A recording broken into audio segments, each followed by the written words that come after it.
Normal kenyam via Kamal Gwas Makan online TV channel. Bana rach ke report Michalat Napan Banja Kulinyok mi lat konentama. A quid journal ka general shale ma kalkol ban rach ke quid ke Jordan shalat Gwasame. Ka ban method ban your backbok ke quid Dr. Oria Guy Cook. The last report will be donc kuma SPLA ayo taken ke generally kianti chup ano ka udier ke kalong shuk bana right ke kwidian chana jato gwas me ke report mishalat dung dit media na magora de nyokami de latia ka dob dana dong chalat ke ja kan kono nyam gorno jin bi subscribe ka bi notification bell je twain committee ka mi bre gwas be shamala shibike je ka pet no bi kondi diala kon lar kuren bana galen gwasa me lamni charlam ja to biba okay report chalat gwasa me kenete kon tin lanen ka shanen chalar wonene shamakal koldang en shinware target ka shinware nak kalonwer lan wajan cajan nang dulwal kedulwal mo dulwal tere which ke juba ke Jordan chalat ke jan jen sharor sacrifice long de kon ngai ko seno bete ka front line ke ko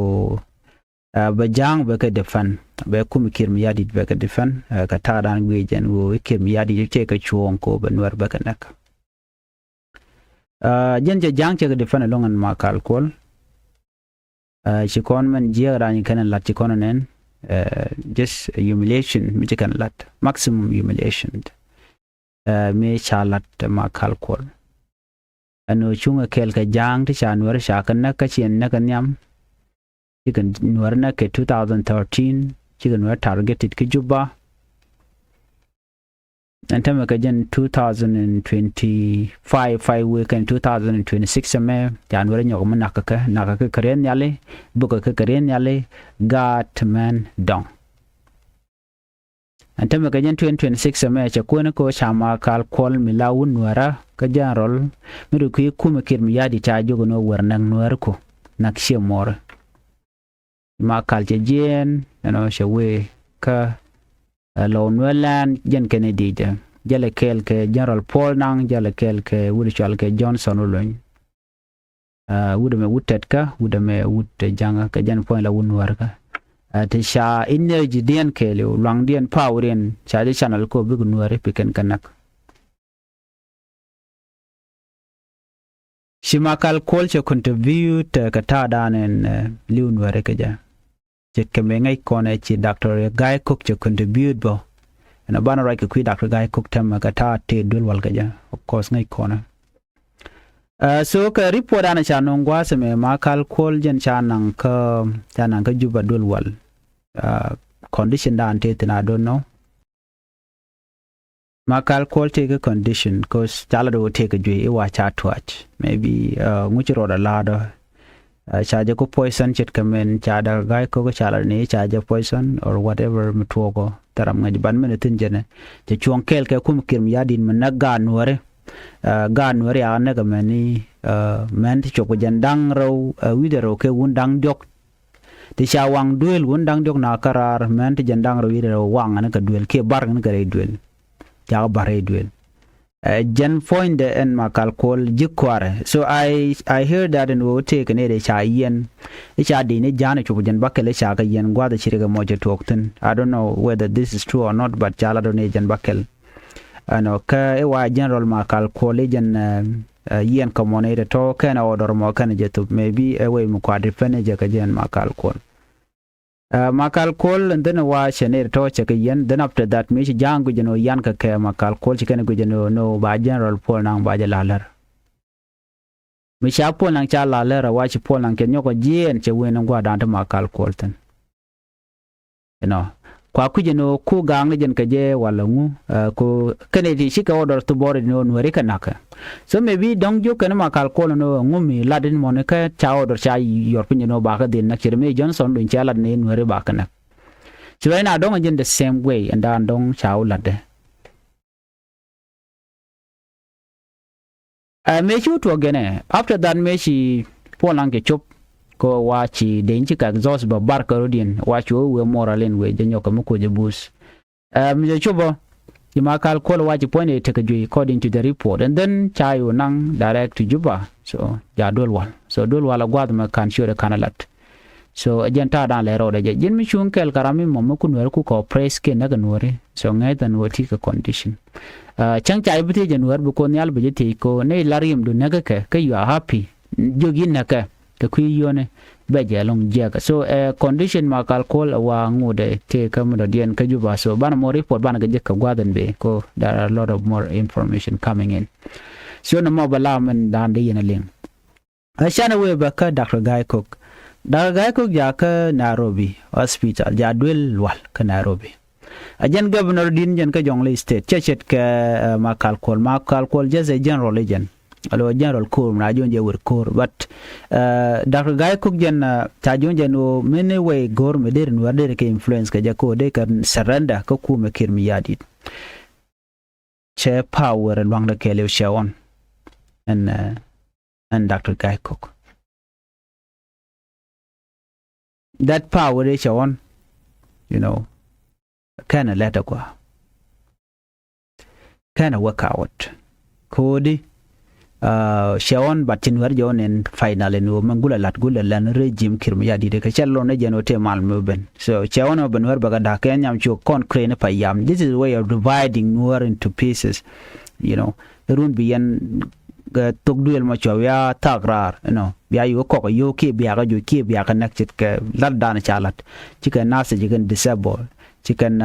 long shu can disable my would no jin wi na ka fan ga no unity state you know right now lone where community ku kana divide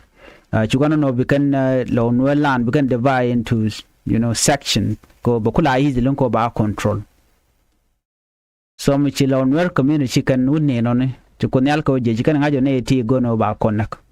so what the way out na nyinka ka so that is why you are seeing that so she made an eche gujino de la letten Dr. Guy Cook che fail right now ja kan Nairobi hospital jadwel wal ngai kone take a joy wa take high blood pressure ki diriam ngora kan lu jog maybe mo te che lu jog ba be kir gwada be jamu karara den ko kir gon ram mo function tamelet so me jiram mo dong chile ke chile te kariek so che je very recognize Chana min we back to General Makal Call gwadan ke information cha lat gwadan man wa jene cha twa duel wal mutual small kuch hospital mitie ke SDA rona ba tre which ke Juba ke report ana chano okay one de kon we gwadan ba wa ke family members Corodian and on especially bull noir community down kan de kon chi we chicken general mo kan chicken ogul so that is what is happening there but men tinyan tin longene mi che George anu jin che jeram mo tege ji kir sikale la dir ke jila ya pal gam gwa ba la mu garara din that is why men kono diala tin go gor kono bana char you know bana char pan anu do mo tede banawe ke jen yamone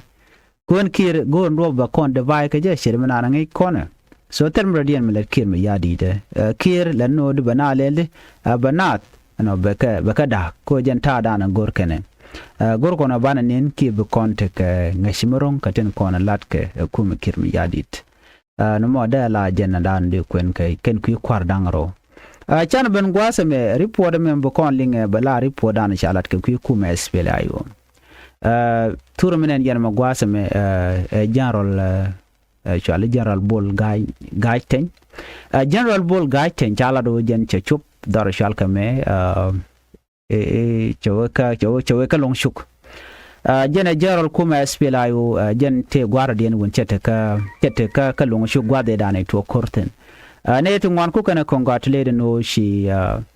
chi wude chalke Brigadier General Bol Gaten ke Peter B Guy wajen che chup jena former commissioner rewitin winimi ka jen bo wa ka kaje county ramkel mi chi kona commissioner tin ka jen bo wa cha kon la deputy governor ka panal state jena wa do be jele je wa be je long but che chup gwada dan che chup tin ka jo chalat gwasme wajen che we bo chong ka chimane you know ka ta dan let ko roreje cha chu receive tare which winami and go be you know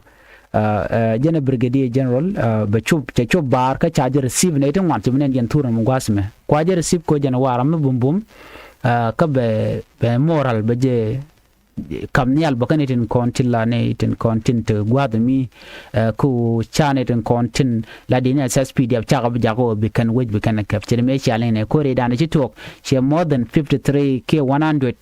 SSPD of soldiers chakan ka jibon tong wan ko re dan ci tok